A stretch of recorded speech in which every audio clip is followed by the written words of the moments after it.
let's get to the San Francisco 49ers, because it was very, very, very, very, very damn clear when they traded all of that to Miami, which again is now one of the worst, if not the worst, NFL draft trade history. Some might say, oh, the Saints throwing their whole draft out for Ricky Williams. Well, they at least won one playoff game with Ricky Williams. Trey Lance literally had 8 games and 4 starts. He did not even throw 150 complete NFL passes. But back to the Niners needing a quarterback. They know that they needed the guy at QB, right? Jimmy G gets them to a Super Bowl, loses, gets them to another NFC championship game. Or actually, I want to say they've been to, has it been 3 NFC title games, if I'm not mistaken? We know that he's been to the Super Bowl, though, right? And they lost it. And that didn't cut it for Kyle Shanahan. Kyle Shanahan knew in that year, a lot like his counterpart in the same division, Sean McVay, when Jared Goff, when Jimmy Garoppolo, when a game manager in a very tough division takes you to a Super Bowl and you don't secure it, they kind of don't care what you've done at that point in a win now season, in a win now tough division at the time like it was. They've been in that win now mode since 2017. And when you trade 3 firsts and a third for the most raw prospect we've ever seen in recent memory, of course, next to Anthony Richardson, you guys know I'm calling him Trey Lance 2.0. Oh, yeah, they pass on Tom Brady twice in free agency. Select Brock Purdy with the last pick in the draft, which I'm not mad about it. Like you took him at the last pick of the draft. So be it, right? Like he was the last pick. He was there. You took him. You can't be ragging on San Francisco for taking Brock Purdy last. But then you name Sam Darnold the QB2, which ultimately kind of made these trade talks spark. And this is a bit odd the way this plays out, right? Because we have a lot of respect for Kyle Shanahan as a coach, and we want to believe realistically that he does make the right calls. He does see the right prospects. He does make the right moves.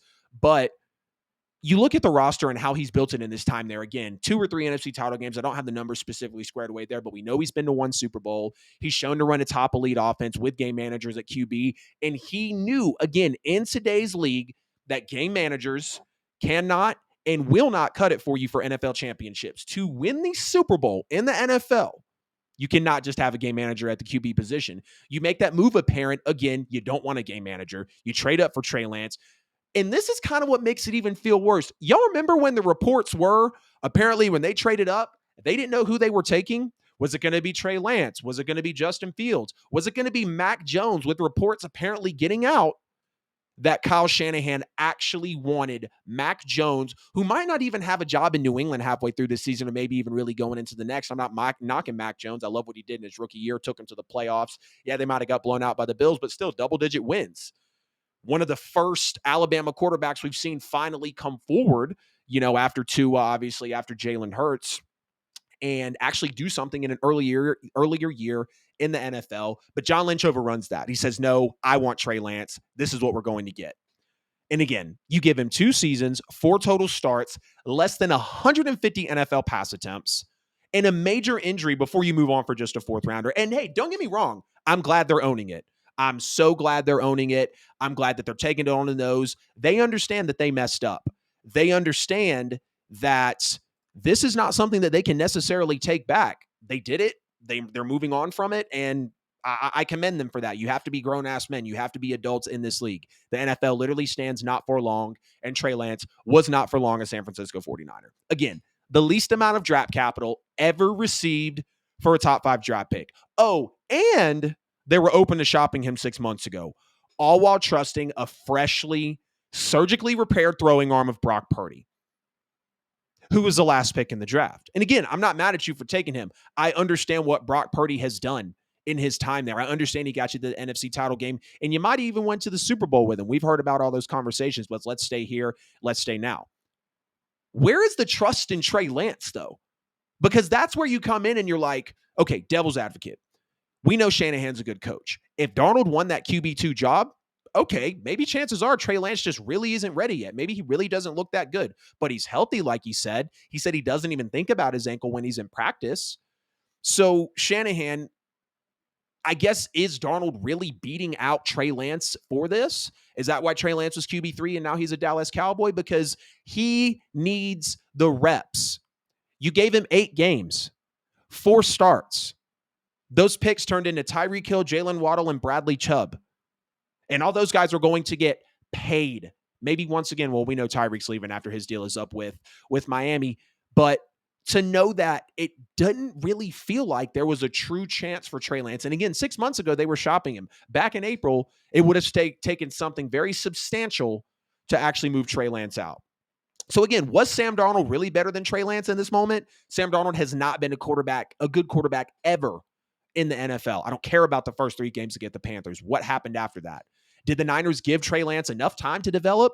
Why wouldn't you automatically make him QB2 since he's 100% healthy and he needs the damn reps? But it is what it is. Again, I commend Kyle Shanahan and John Lynch, for taking it on the nose, saying they whiffed. And Trey Lance was even a class act. He apologized, and John Lynch said, there's no need. So now we have the 49ers as an elite team, offensively and defensively. They could argue to have the best roster and the best unit, the best balanced team in football, maybe the best offense and best defense. I know we have the Bills and the Chiefs and the Dolphins out there that would like to reckon on the offensive side, and the Ravens, and obviously some other teams out there that would like to reconcile on the defensive side of the ball. But you now have another season for a win now Super Bowl aspiration team, and you're going to be having a freshly surgically repaired Brock Purdy to bring you through. And again, 10-7 is what I have the Niners at. I got respect for Brock Purdy. Love his story. How can you not? He's costing the Niners way less. I saw a comment on Instagram that said today, hey, just pretend in your mind that Lance and Purdy were drafted backwards. Say Trey Lance was Mr. Irrelevant and Brock Purdy was number 3. Do you feel better then? Don't really know, because the initial trade, of course, already happened to move up to get Trey Lance. So it's going to be interesting to see what the Niners do going forward when you miss on Tom Brady twice, when you don't want to take Justin Fields, when you don't want to take possibly other prospects. I personally would have loved to see Justin Fields go number 3 to the 49ers. I think it would have been a nice fit. I understand the 5-20 record of Justin Fields now, but under the tutelage of Kyle Shanahan, you get him away from that Maggie and Matt Eberflus, and you put him under Kyle Shanahan. If you don't believe that Justin Fields would have turned out with possibly a better image now, and the Niners maybe even being in a better position had they drafted Justin Fields, I don't know what the hell to tell you. But y'all get in the comments, get in the chat, let me know what you guys think of all this that we had to unpack with Trey Lance. And then I legit was taking notes on this for probably about an hour and a half, 2 hours today. And I was just like, geez, like this is so much to unpack. What means what for each team, and realistically, just how are things going to play out, and how are things going to go forward.